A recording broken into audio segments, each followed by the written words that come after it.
Any?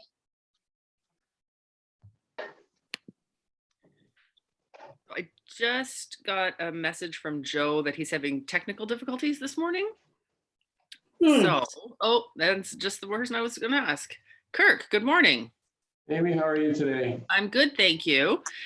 Joe just sent me a message that he's having computer problems and he's not going to be able to show your pictures. Is it possible for you to send them to someone else? Okay, let's Or a couple, or? let's go here. Let's see. Now, I say that sending them to me is probably not a good idea because I don't know what to do with them. So maybe sending them to Steve K is a better idea. That'd be good. We can do that. Kirk, I don't think I have your email. What's yours, Steve? So it's my name backwards, Y-A-K. Y-A-K. E-V-E. E-V-E. T-S. B-S. at gmail.com. You shoot those over to me. I'll show them when you want. Right. Wasn't sure how big they were, so I sent, my young lad sent them one at a time.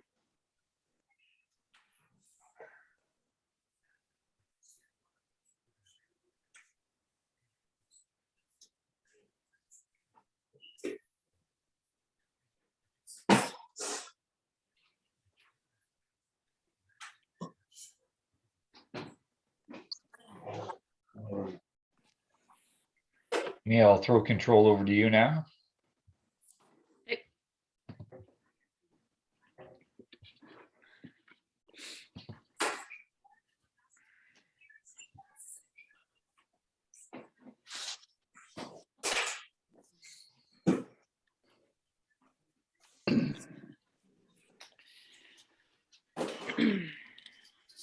Dawn, you've been away, have you? Just not been that available, I guess. Sorry. No, I more so I see the commercials, and the commercials for the Toyota has been Dawn's away, so the team will play. Well, I was away for best part of that week when we did the record, and yeah, so. But I should be back around now for a while.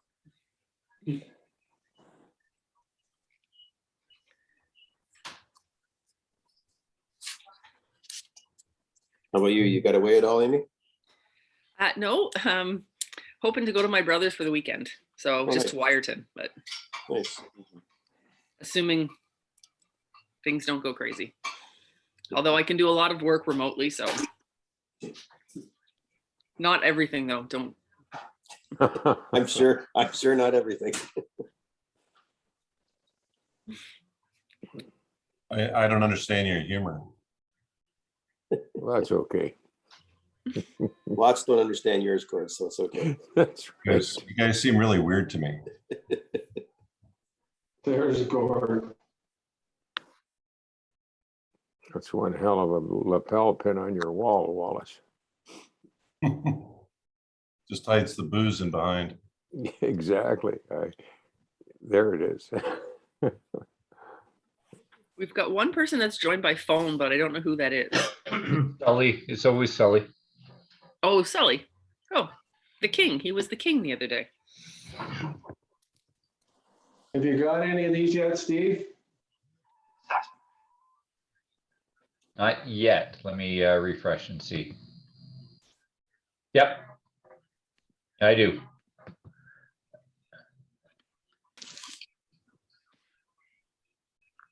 I've got 3 of them. Three pictures. I'm still sending more. Okay. I'm not a techie, so I had Byron send them to me one at a time. I didn't know how big they'd be because I'm doing them off my phone.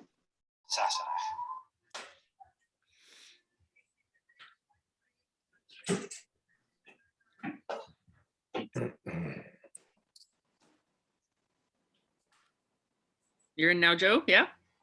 Yeah, I'm in. Thank you.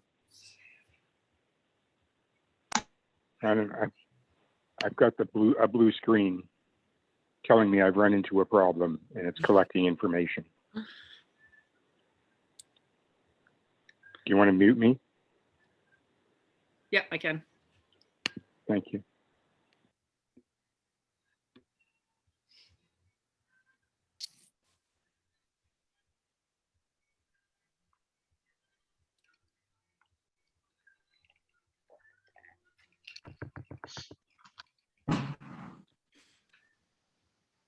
How did Billy's move go, Steve?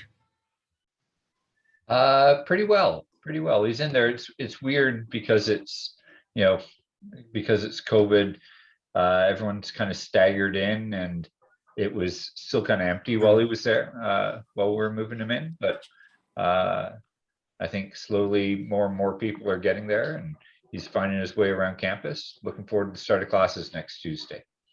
Where is he attending, Steve? He's going to Durham. Durham. Very good. Yeah, but he wanted to go to res because he's been in his room for 18 months. So And how's Tori? I think Tori's okay. It's kind of hard on me, actually. I miss having him around. So okay, there's lots of pictures. Okay, I'm getting them all here, Kirk. I'm think I'm pretty well done. Didn't have a ton of, just because I'm just going to talk about around them. Okay. All right, well, I've got 7:34, so I think we'll get started. We'll let people in as they're coming. So good morning, everybody, and welcome to the August 31st meeting of the Bowmanville Rotary Club. Welcome to Kirk Kemp, who is going to, I think I want to rename you because right now you're Sheila, but that's fine. So welcome to Kirk, who's going to be our speaker this morning. I don't think we have any other guests. We are supposed to have our new fire chief, so hopefully he joins us. So welcome. And our land acknowledgement this morning is we'd like to acknowledge that here in Bowmanville, we are on the territory covered by the Williams Treaty, and that this land is the traditional territory of the Mississaugas of Scugog Island First Nation. We offer our gratitude to Indigenous peoples for their care of the land and their teachings about our earth. Pauline, do we have any birthdays and anniversaries? President Amy, we have one celebration this week, but it's a big one. Chuck Catron was inducted to our club 52 years ago tomorrow. Wow. So congratulations to Chuck for 52 years of service above self. That must have been quite a day, Pauline. I don't know. I was probably on a plane coming to Canada. Steve, are you good with pictures, or do you want me to? You want to take some? Oh, give me a couple more minutes, and then I'm ready. Okay, so we're going to go a bit out of order this morning, but that's fine. So let's turn over to some happy bucks. We'll start off with our happy bucks. I'm going to start actually. Thank you to everybody who came on the weekend for the beach cleanup. Jen Turner was there with her family, and her son James found a toonie and donated it to the Rotary Club. So I will match that toonie on James' behalf. And I told Jen, I said she's raising some good humans, because he could have easily put that in his pocket. So any other? Oh yeah, Steve Code, I see you. Good morning, everybody. It's great to be back. I've missed a bunch of meetings, not to say that I haven't listened to the recordings, but I have 20 happy bucks. Had a great time on the East Coast. Like I said, it's always nice to get home.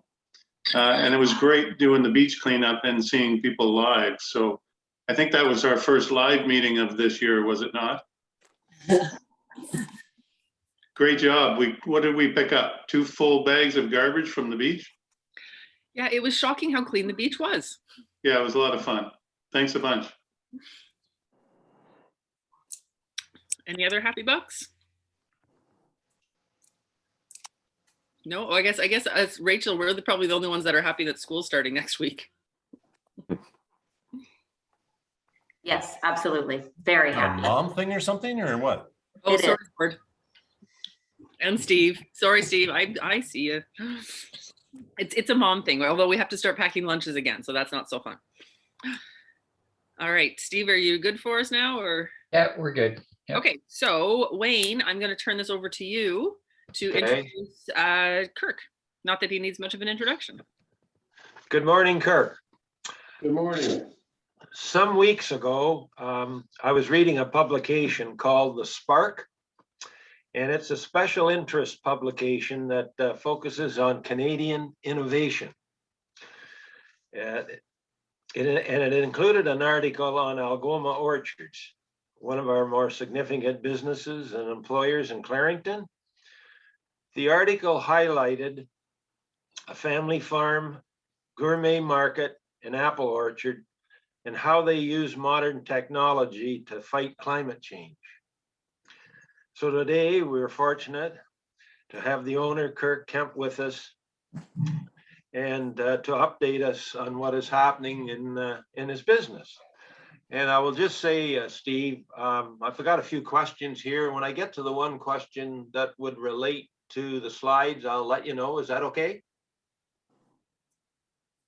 Perfect. Good. Okay. So we're going to use an interview format as I understand it. So Kirk, could you please provide us with a farm overview of your business? Sure. Algoma started back in the 1964 with the Scholten family out of North Whitby, sort of the Brooklyn area. And over the years, they've had few partners come in. Henry Barrett and his family joined, the Gibson family joined, and we joined in 2000. And then a couple of years ago, there's another shuffle. And for the last couple of years, it's our family's owned Algoma Orchards. I operate it with my two sons, Eric, and who looks after the plant, and my youngest boy, Byron, is out on the farm. But we have a great army of employees that make things happen. There's like 120 people work inside the plant in various positions, and up to 250 migrant workers, many from Mexico, a bunch from Jamaica, and some from Barbados, that without them, we wouldn't be able to operate at all. So as I explain to people sometimes, we are where we are today because of that migrant worker program. We wouldn't be able to run the plant if we didn't have those. So every time we buy some more farms and hire some more migrant workers, that enables us to hire more Canadians and provide food for Canada. So Algoma is a grower-focused company. We farm somewhere around 1,500 acres of apples. We try and plant maybe 125 to 150,000 apple trees a year. That is equivalent to around 100 to 130 acres of orchard.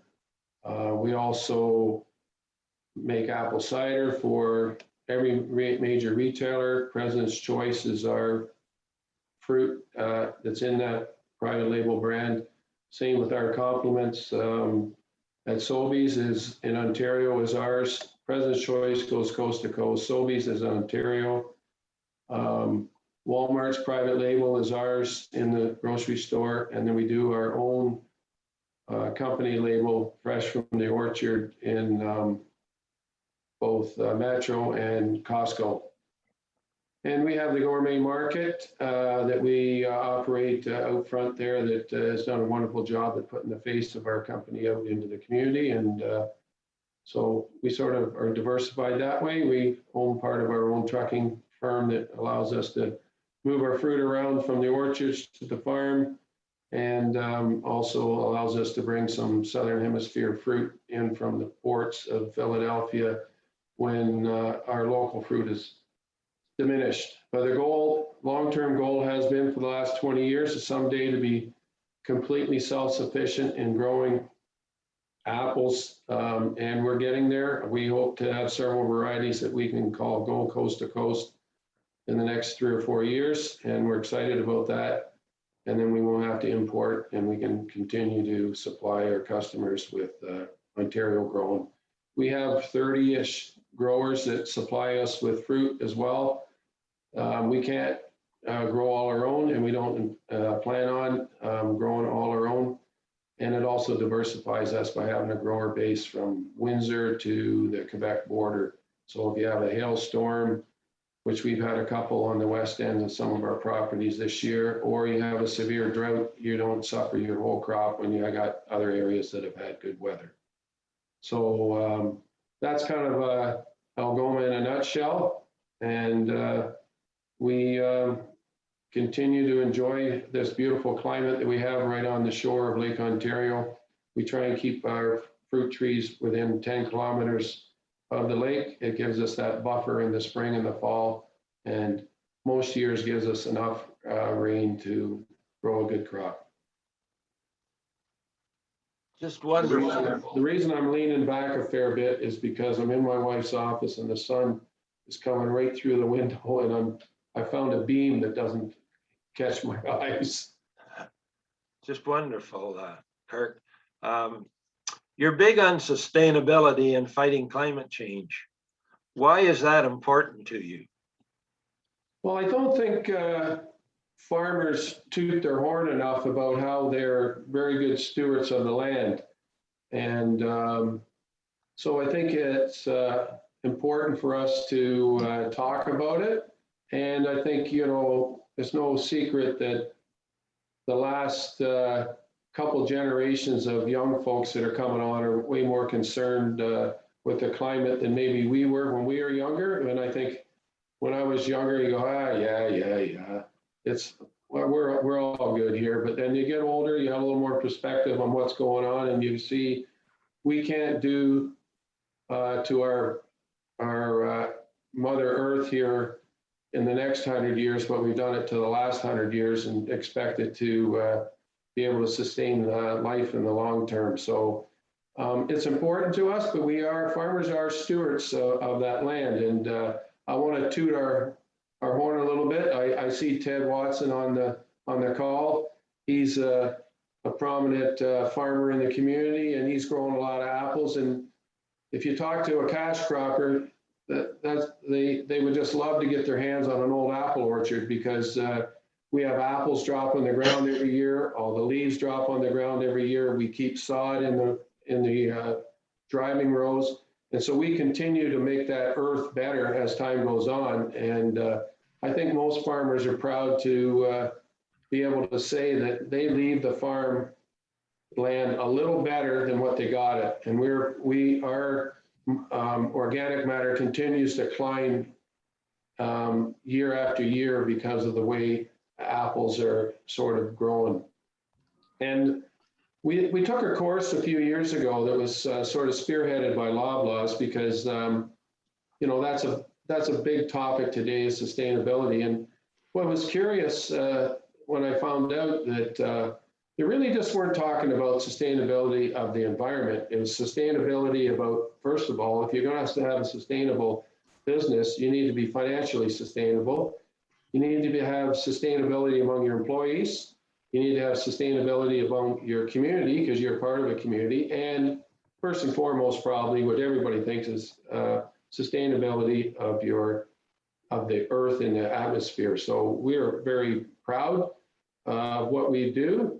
I don't think a lot of people understand, but when they think about it, they might realize it. But we did a study. We hired a firm to do a study on our carbon footprint about 5-6 years ago. So I got to extrapolate a little bit out of that and add to what we've planted in the last few years. But in a nutshell, our orchard alone, the land that we farm ourselves, scrubs enough carbon out of the air to do 750 cars a year that would be traveling nonstop 365 days. That's sort of like a bullet point. So we're pretty proud of that, and we want to continue to do that. Well, it certainly would appear you got all kinds of reason to be proud, Kirk, very much so. Could you tell us a bit about your solar roof? So 10, 11 years ago, when solar roofs were just getting rolling, we were approached by many companies because they saw that there was grant money out there, and we were getting people anywhere from big firms to guys with pickup trucks And so we ended up working with Resco Roofing, which is a big company. And there you can see a picture of it. At the time, we had one of the largest solar roofs in the province. There's 60,000 square feet of panel out there. It covers over 160,000 feet of roof, but there's a lot of gaps and holes and because of equipment and different things on the roof. And it's seamless. We don't notice anything. The power technically goes into the grid, but it kind of goes to our transformer and then comes right back. On average, we use about a meg of power a day, sort of consistently when we're running, and that produces about a half a meg. So it's been a great thing to have on there, and it's been good for the environment.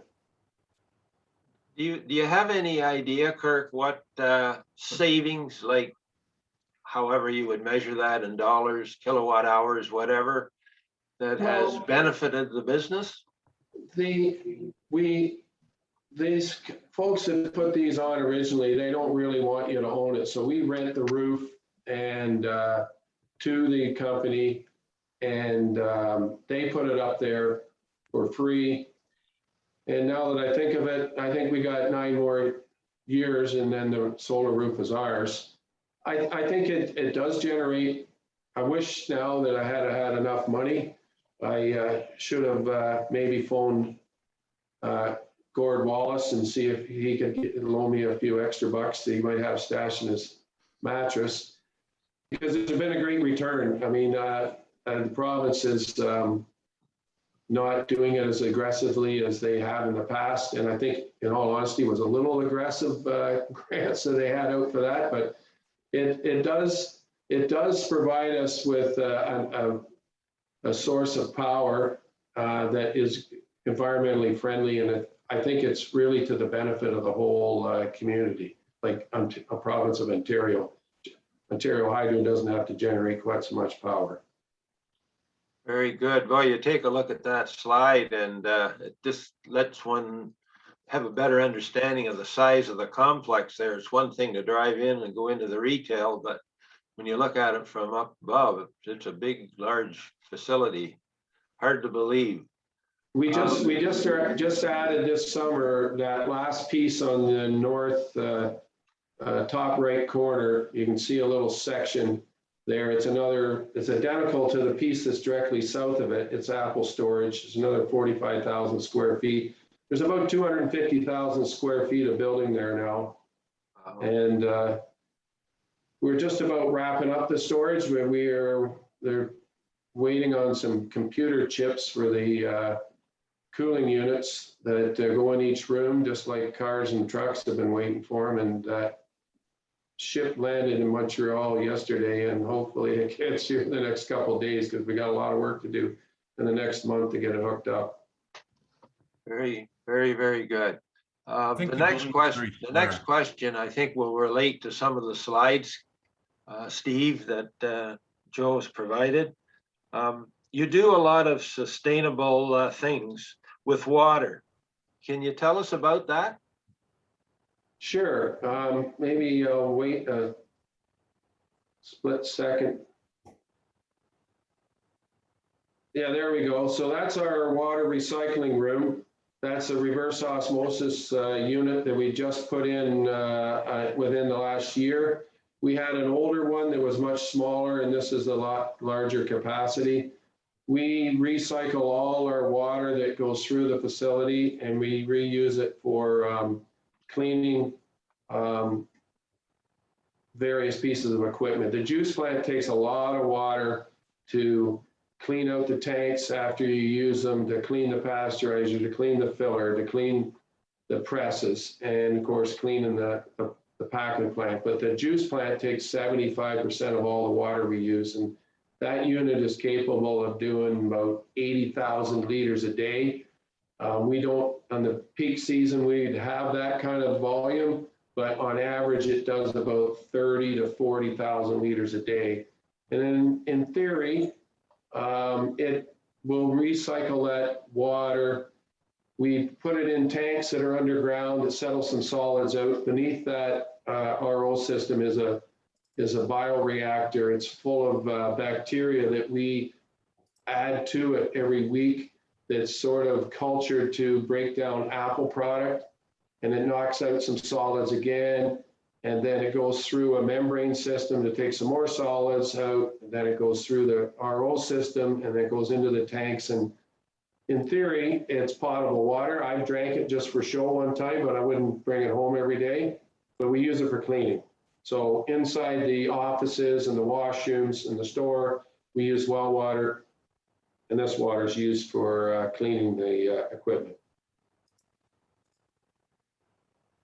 Very good. That's, when it comes to farming, there's more technical expertise required all the time, it would appear, from what you've shared with us. Yes, and I'm not sure that I know how to even turn that machine on, let alone Okay. So That's very good. I just hang on to the steering wheel and push on the gas a little bit. We got a lot of great people that make things happen. That's wonderful, wonderful. What kind of growing season have you had this year, Kirk? We had a bit of an early start and then a few frosty nights at the start of the season, but some of the neighbors might have heard they call them the helicopters, but the wind turbines going, and we had them going a few nights. It was very marginal, but we ended up with a really nice crop. And at the start of the season was pretty dry, but then July had some great rains, and it's been dry the last couple of weeks, but we have enough moisture in the ground to finish out the crop. So we have a really nice crop. As you know, it's been a warm August. We could use some cool nights here to put the color on the apples, but size is good. The sugars are going to be up, and so I think we have a really nice crop of apples coming this year. Wonderful, wonderful. Now, this is kind of a personal question for you, Kirk, but what's your favorite apple? I would say between a Gale, Ambrosia, and a Honeycrisp. I sort of eat all three of those on quite a regular basis. Yeah, all three of those are very popular, and they're really good for the honey and the Ambrosia, or the Gale and the Ambrosia for really sweet, and the honey for a real nice complex flavor. It's a kind of unique taste. Well, you said the magic word for me, Honeycrisp. I have one every day. I just love them. They're my That's favorite. awesome. Just favorite, yeah. Well, that's just great, Kirk, and you certainly gave us a great overview. I'll turn it back to President Amy, and then maybe there'll be some questions from some of the members. And thanks very much, Kirk. That was very impressive. Maybe just before Steve flashed a couple pictures there. So that bag, we do use recyclable bags.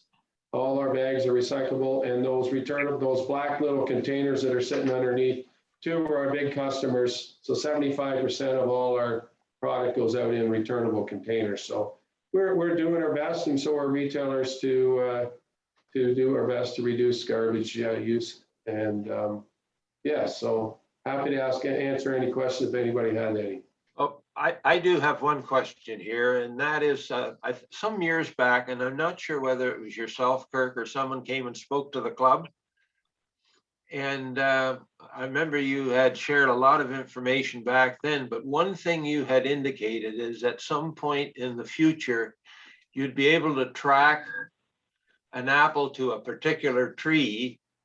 If it was, I guess at the retail level, I found out that there was a problem with a particular product, but you have the technology to track it back to a particular tree. Is that something that exists? We're getting closer. We can track right now back to a block of orchard. So our recall program is pretty good. And if I went into a grocery store in Toronto, I could grab a bag of apples and I could tell you when it was packed. And then if I get back to the office, I could tell you who touched it. I could get you within about 8 people who touched that bag.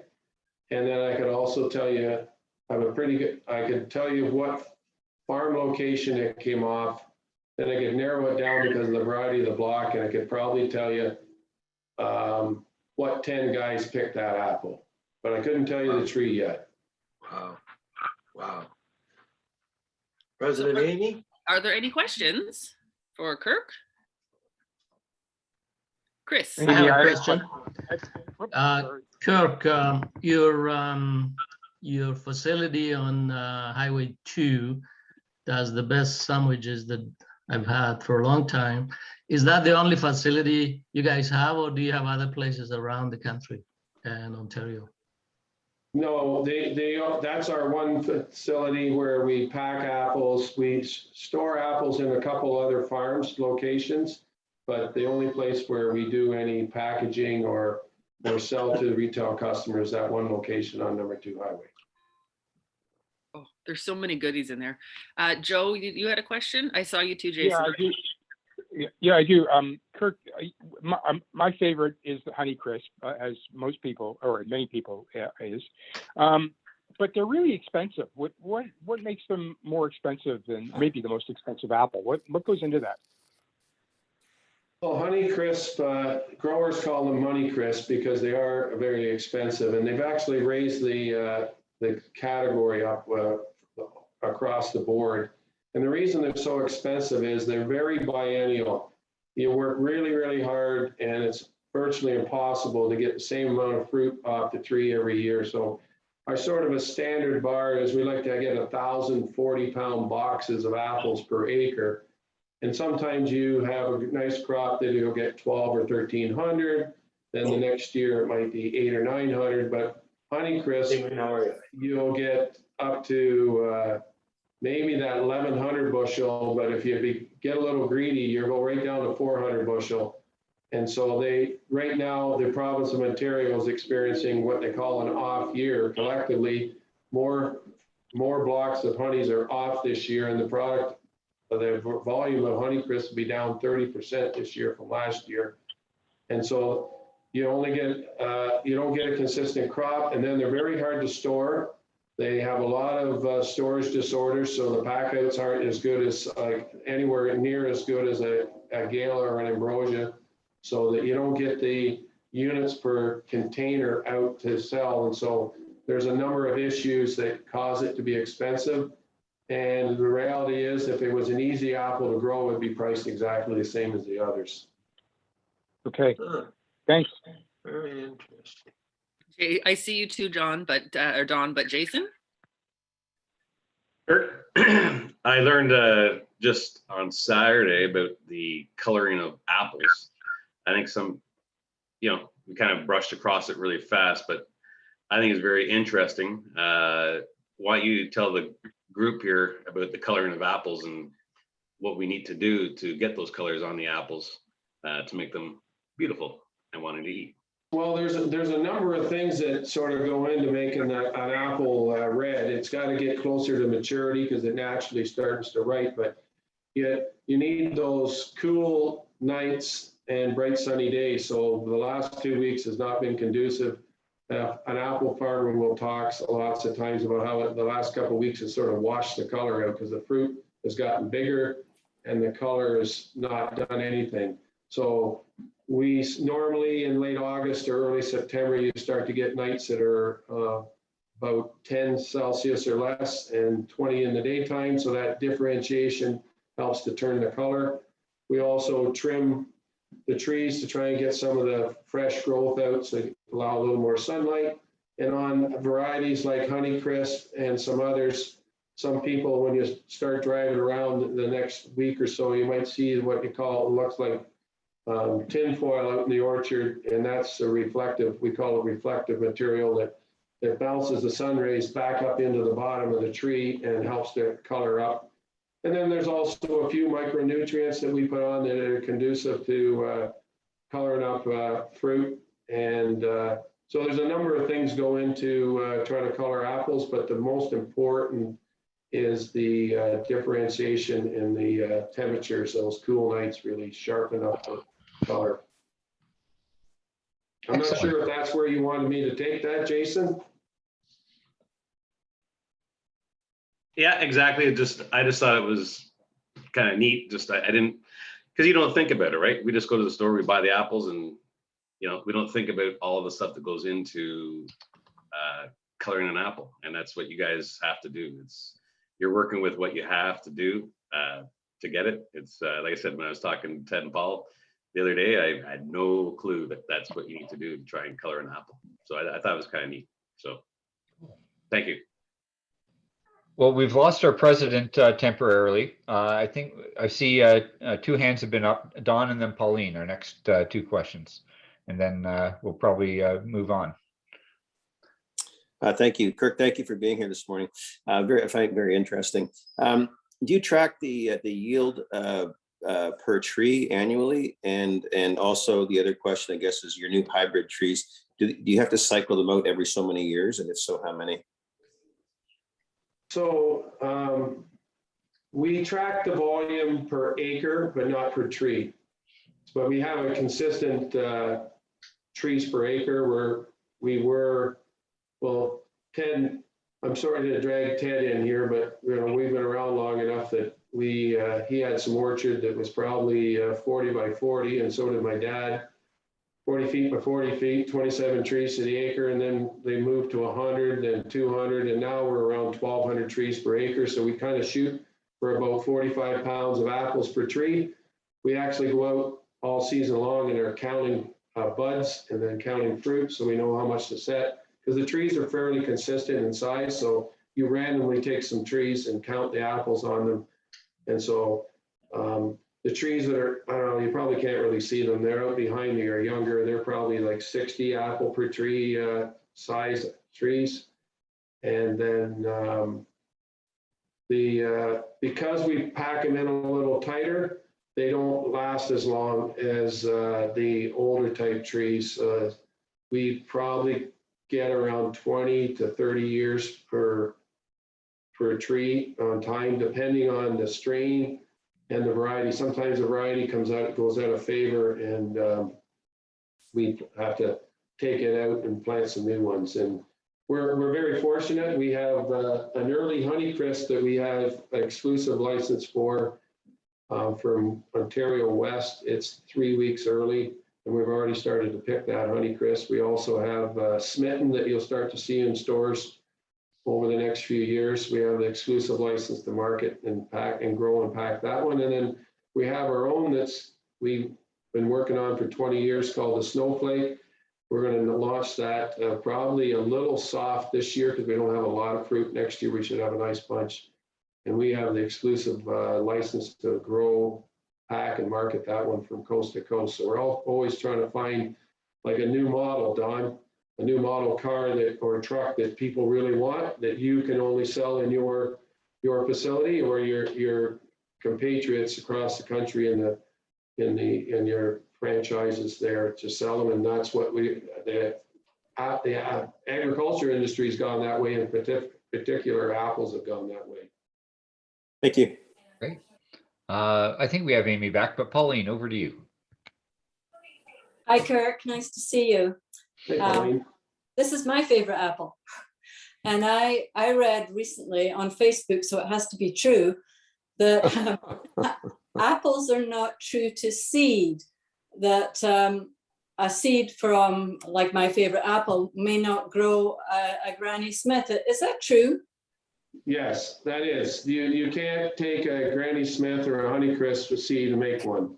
It's you have to bud that. You have to take graft or bud that limb onto another tree to get return that same variety. Wow. I think a rose bush is kind of the same way, but I know for sure the apples are that way. So that is actually true on Facebook for once.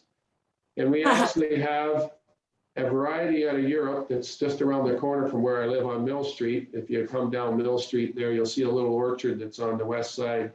And tucked in there are 1,000 trees that we got out of Italy that are very, very similar to a Honeycrisp, or sorry, to a Granny Smith that matures earlier. And I've got a few apples on them, and I'm going to wait and see what they look like and taste like come this fall, because we haven't had enough heat units in Canada to grow a Granny Smith. With climate change in 10 years, we might be able to grow them and bananas, but let's hope not. Well, that's interesting because I know back in Scotland in the olden days, you'd go into a grocery store and there'd be these apples that you would buy for eating, but there was always a section called cooking apples. And they were sort of like a Granny Smith, but much tartar. And I've never seen them over here. Yeah, each country sort of has some unique cooking apples. When I was younger, we used to have more cooking apples on the farm than we had eating apples because that was just really popular. And yeah, as you know, people don't bake as much at home as they used to. And so we don't grow any straight cooking apples anymore. It's all out of the hand fresh apples. It can be baked, Cortlands are great to bake. Honeycrisp make a great pie, kind of an expensive pie, but there's a lot of good apples that we grow today, but we really don't. There's old LaSalle's and Baxter's and Wolf Rivers, and I think I remember some old farm. There's Pewaukee, Milwaukee, Starks. Ted could rhyme off another 10 or 15 that are all history. Wow, thank you. All right. Sorry, I had a little technical difficulty there. It's been a while, so that's good.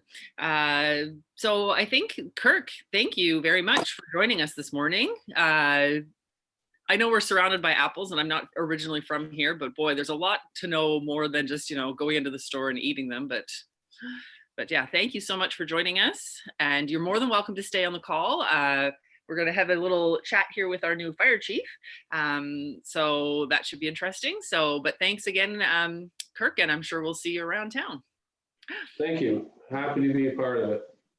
Keep up the great work that Rotary is doing, and I look forward to seeing you at your golf tournament. I forget the dates, a couple weeks or something, I think. September 16th. Right on. Yeah, I was over at Frank Sarazano's office yesterday, and he and I are going to limber up and see if we can't not destroy the golf course too badly. But I'm a fair bit of a hacker, but I look forward to the event. And thanks for all you do in the community. Keep up the great work. Well, thank you for all you do in the community as well. Your family are great supporters of our community. And we look forward to seeing you on the 16th. Right on. Have a great day. All right, take care. We're going to welcome now for our community report, our new fire chief, Mariano Perini, who is, if I recall, I think Gord told me, did you come to us from Whitby or Curtis? I came from Whitby Fire, but I am a resident of Curtis. So I got you kind of on both ends. That's right.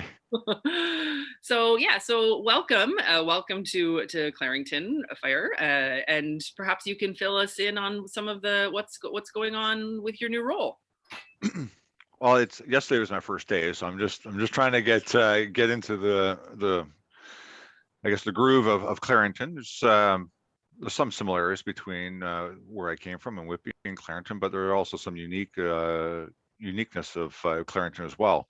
So it's certainly something that I'm really looking forward to. I've been a resident here about 20 years, and I mean, to Kirk, my daughter is an employee of his, so I get to hear a lot about apples, and to have a better understanding of the whole process was very interesting. So and I look forward to getting out and starting to interact with a little bit more in the community. A lot of my time was spent to the west, but now there's no reason to go to the west. Everything is now in the Clarington area, so I'm very excited to be here and get a little bit more involved in the department and in its future, and again, of course, the meeting people in the community. Amy, if it's okay, I'm going to jump in. I have a couple of prepared questions for our new fire chief. So what this job would scare the pants off of me. Why did you want this job? Well, what would scare the pants off me is being a captain on the fire truck pulling into a fire scene. That's what would scare me. So I look at it more, I've never been a firefighter. So I come from a unique background. I started in policing, and then I went to the fire marshal's office. So this role is much more, at least in my view, is more of a policy and business environment. Being able to prepare the organization to move forward, take on future challenges, being mindful of the fiscal challenges that we're faced with coming into the future, but preparing the organization to address the needs that we have in the future. Clarington's getting ready for some significant growth, and it takes time to prepare for that. So that's really how I view this. The men and women of the organization, as far as suppression and training and prevention, are very knowledgeable. They're the subject matter experts, and we entrust them and empower them to make those decisions out in the field. You mentioned the growth Clarington's facing. Do we have, as fire chief of Clarington, is there different things you take into consideration from maybe Whitby or somewhere else? Do we have anything unique about Clarington that might be a challenge? Yeah, I'm starting to learn the demographics a little bit more. I mean, as we've seen with OPG is obviously a member of the community, which is a very significant member of the community. So there are certain things surrounding emergency planning with them. We have the Lakeshore, which offers some challenges, as well as a main rail through south of the 401, and really 4 large major highways. The 407, 412, the 115, and the 401, that's going to pose a lot of challenges moving forward as we have an influx of traffic coming in and out. And then again, just some new industrial. So it's quite a mix. I look forward, we have a strategic plan coming out very soon. I look forward to seeing what the contents of that strategic plan are. And of course, the corporate overall strategic plan as well, and seeing how those two mesh. And one of the unique challenges, or the uniqueness of Clarington as well, is only about 10% of the municipality is urbanized. So we do have a very large rural area, which offers its own unique challenges when it comes down to suppression. I know you're also an ambassador for Wounded Warriors, and you do a lot of work with awareness on PTSD. Can you talk about that a little bit? The PTSD, it certainly was something that was stigmatized for quite a long time in our profession, and not just within fire, but within all the emergency services. So it's come to the forefront that this is no different than any other injury. It's not so much as the D as being a disorder as it should be an I, and that's how it's really kind of evolving. It is an injury, and it's something that can be treated. So I'm quite open with my experiences. I was diagnosed with PTSD about 5 years ago as a result of a number of incidents, particularly when I was investigating fires with the fire marshal's office. So you realize, some of the things that you've encountered and you carry over the years, where you try to compartmentalize, and at some point in time, there's just not enough room there anymore. And this is where the injury occurs. So it's about bringing knowledge to the people within the organization, and recognizing what are the signs and symptoms, and being able to find tools to help you be resilient. And again, this is something you're going to be exposed to, but having the tools that you can monitor it and self-reflect, and being able to identify if there comes a point in time where you need to seek some professional help. So how do we change the stigma? Is that just an education thing? Because I know that I'm seeing more first responders speak out on PTSD, even just on social media. Are you seeing changes on how people are regarding it? Yes, I'm going to say probably within the last 4 to 5 years, I think the mindset has really shifted. It's more people are more understanding. It's not the same viewpoint as it was, say, 15, 20 years ago. And people are a little bit, for the most part, are a lot more understanding and accepting of the injury, and they're more supportive. There are a lot more supports out in the field, even internally, as peer support programs. So internally and externally, again, the message is getting out there, and the barriers are starting to break down. That's great news. I'm going to pass it to the club, but I know this is only your second day today, so I wanted to say welcome and thank you for giving us some time on day 2. But passing it over to the club if they would like to ask any questions. Yeah, Chris, I see you. Clarington, like many communities, are expanding very rapidly. How do you determine when a new fire station is required, and who makes that decision? That really makes part of our larger strategic plan. So we look at call volumes as one, demographics, geographics, topography. Those are all things we take into account as to whether or not we need to add another fire hall or new staff. So there's a number of variables. We don't always just look at fires, of course. I mean, that seems to be the predominant focus, but there's a lot of other calls that we're involved in, and that's how we really measure what our performance and the expectations of the community are. So if it comes to a point in time where our planning is looking at, okay, we need to expand our services or make additions to our services, we put together a business case to council, and council makes the ultimate decision. And that's really where it lays. Council makes the determination of the level of service in the community, and then they direct me to work within that direction. Thank you. Jason? Just want to say welcome to Rotary for first, and then also welcome to Clarington. Thank you. You have some big boots to fill with Chief Weir. He was a great fella, and he's complimented you already anyways to me last week, saying that you're a great man to fill his boots. And do you find with the new generation coming through with PSD or whatever, like as a new generation that's coming in, do they react differently than, call it, people my age or older? Are they responsive to it, or are they more inept to it? Firstly, to Chief Weir, yeah, you're right. I do have big boots to fill. Chief was certainly a mentor of mine going back with 15, 20 years ago when I started coming into the fire service. So to follow in his footsteps is certainly a privilege and an honor. But to your question, yeah, I think that's really where the fundamental shift is happening with the newer, younger generation. They're much more open to a number of things. And I'll refer back to conversations I've had with my daughter, who's in grade 12. And this just seems to be normal course now.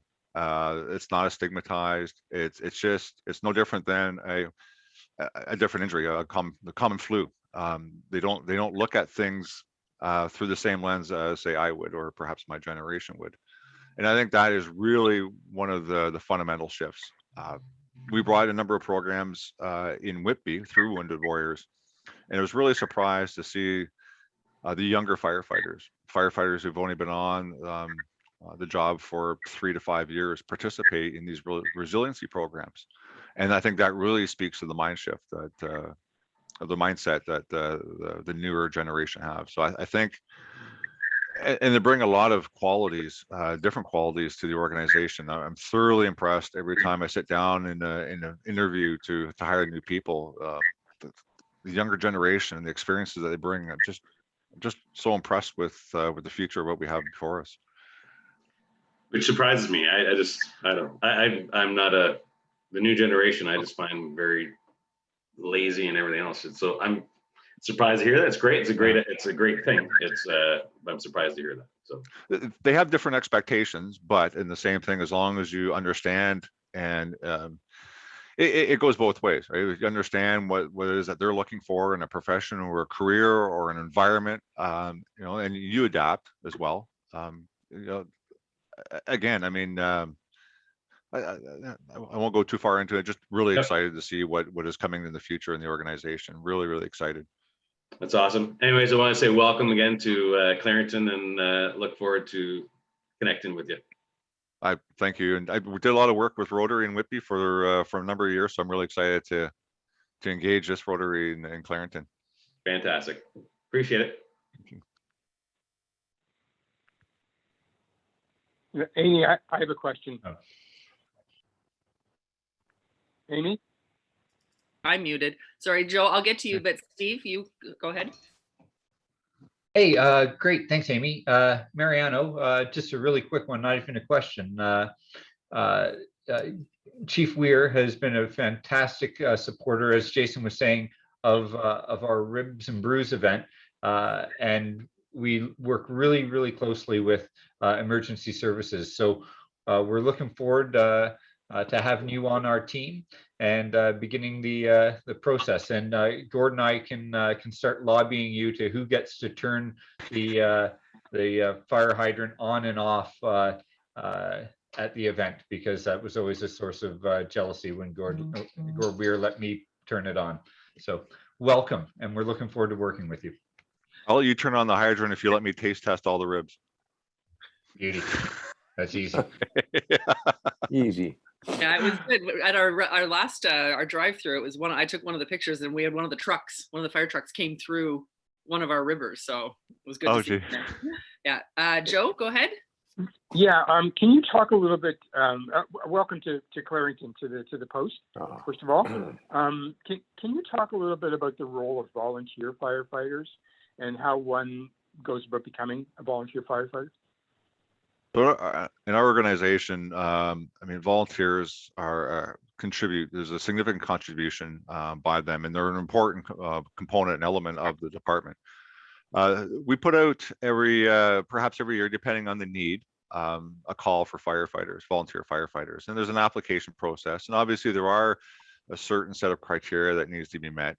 Obviously, a certain level of physical fitness is required. A DZ license so they can operate the fire truck.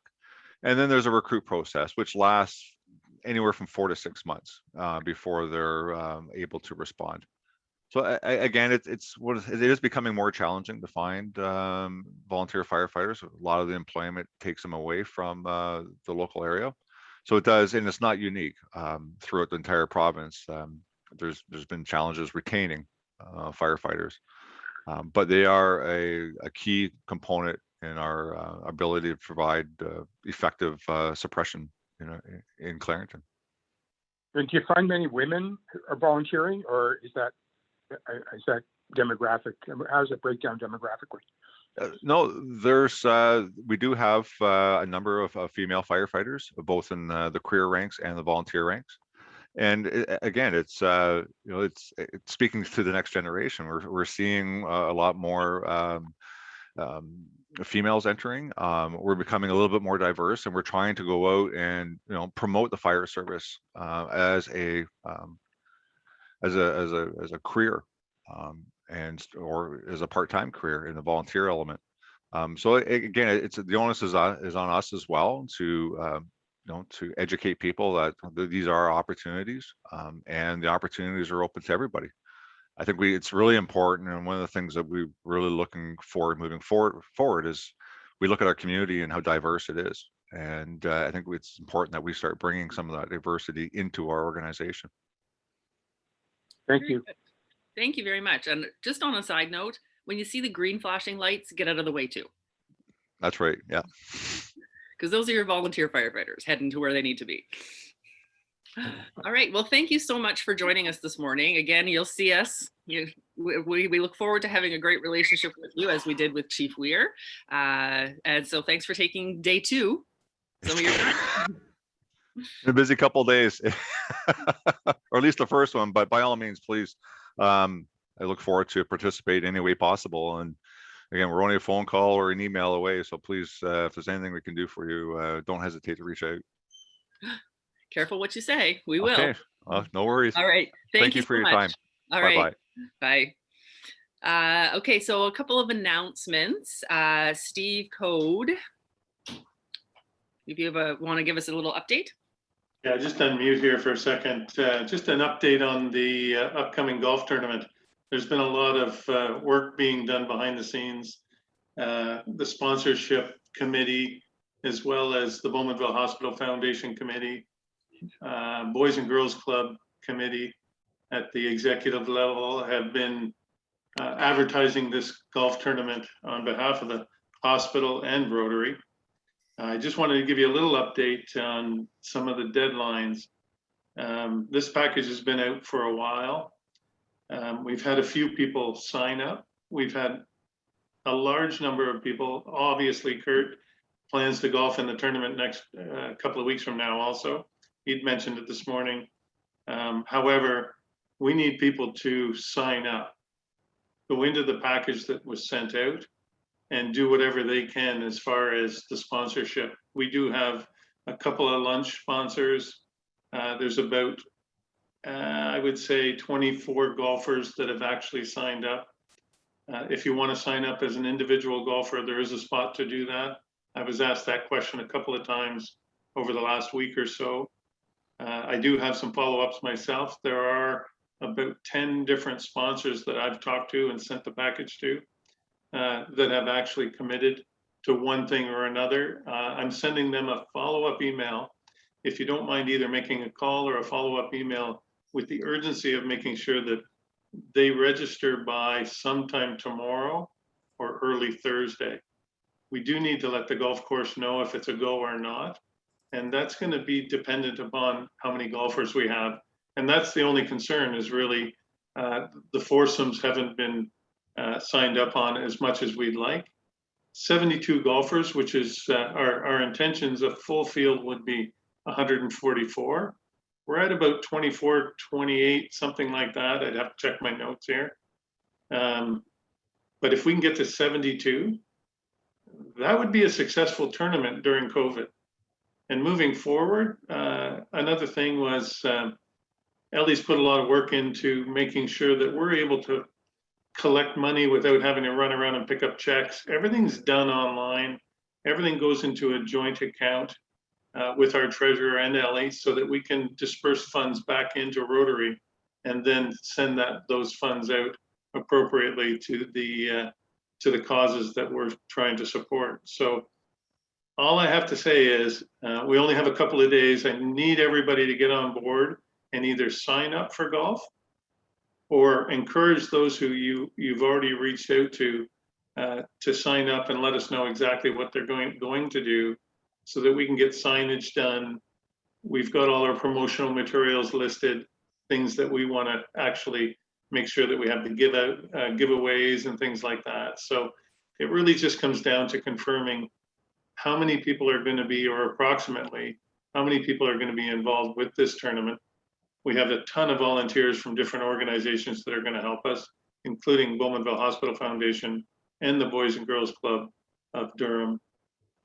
So do what you can to do your follow-up. Can you CC, if you're doing some follow-ups or if you've sent this email or this package out to prospective sponsors and golfers, don't hesitate, or can you please CC Ellie and CC me and Phil. Phil Benner's the fundraising director of Rotary this year, just so that we get a pretty good handle over the next couple of days so we can make a final decision by Thursday or Friday for the golf course.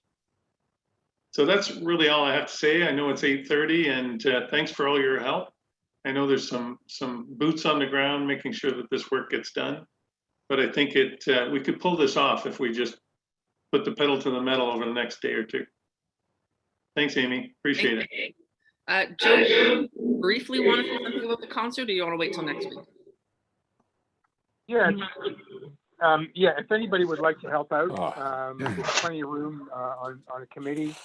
Lots of work to be done. We are looking at the Regent Theater. We haven't confirmed that yet. It depends what kind of commitment we can get from all the different clubs, because there is a cost involved, but they're giving us a nice break. And so if anybody would like to get involved, please let me know. We're going to have a meeting sometime next week, probably next Thursday. So just, let me know if you want to. There's lots of great stuff to be done. Perfect. Thanks, Joe. And just as an update, we are working on getting back to in-person. We've been in touch with Trinity Church. Things are moving. I've reached out to Keith Hill, who's going to get in touch with somebody from the Pickering Club who's already doing hybrid meetings. So here's hoping, but just, we're working on it. Okay, Don Gleed, you have our quote of the week. I do. I'm selfish, impatient, and a little insecure. I make mistakes. I am out of control and at times hard to handle. But if you can't handle me at my worst, then you sure as hell don't deserve me at my best. Marilyn Monroe. Actually, I thought it was kind of cute because as funny as it was coming from her, probably pretty good advice for anybody in a relationship. Very good. All right. Well, thank you all for coming. 2 months in. Hey, we're doing all right. If there's nothing else for the good of Rotary, then I will see everybody next Tuesday. Take care. Have a nice long weekend, everybody. See you later. Thanks, Amy. Bye. Thanks, Amy. Bye-bye now. Thanks, everybody.